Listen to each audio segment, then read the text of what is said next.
Happy Monday, everyone. Thanks for joining me on LinkedIn Live.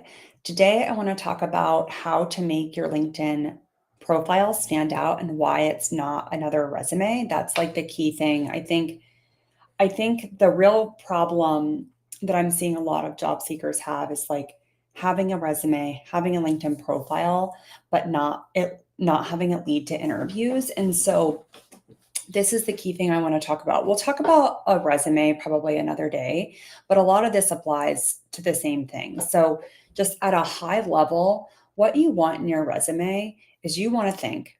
I guess here's the main thing. You want to know which role are you targeting, not 10 roles, just one role. You can only have one LinkedIn profile. And then once you know that, you want to start to think about what type of goals would that hiring manager have for this role. And then you want to understand, based on your experience, how can you frame what you have done so that it's easy for a hiring manager to understand what you've done in relation to how you're going to help them meet their goals. So part of it is just like getting your bullet points ready, and that's your resume.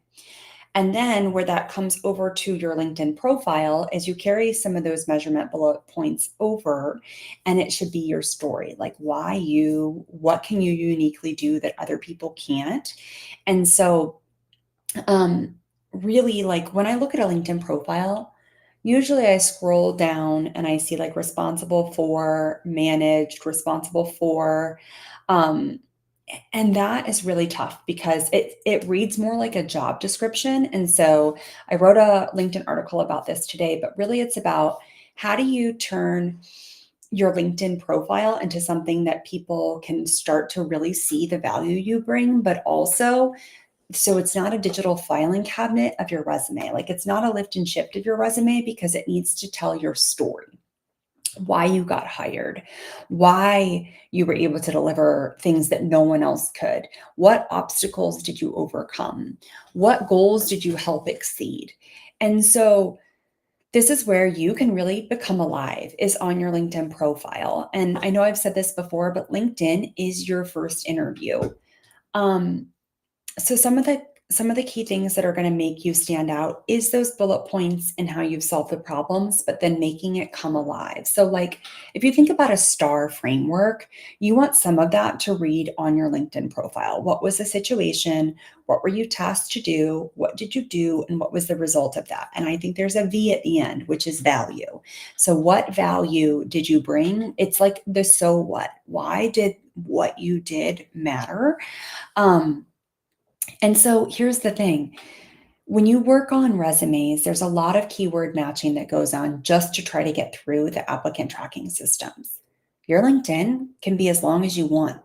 And when you have the keywords that are on your job descriptions in your LinkedIn, you're going to show up for those recruiters. And so that's why when you niche down on a role and you have like, let's say five, like I don't think there's such thing as a dream job, but ideal job descriptions, find those keywords and then keyword optimize that on your LinkedIn. And like AI is so good at this today.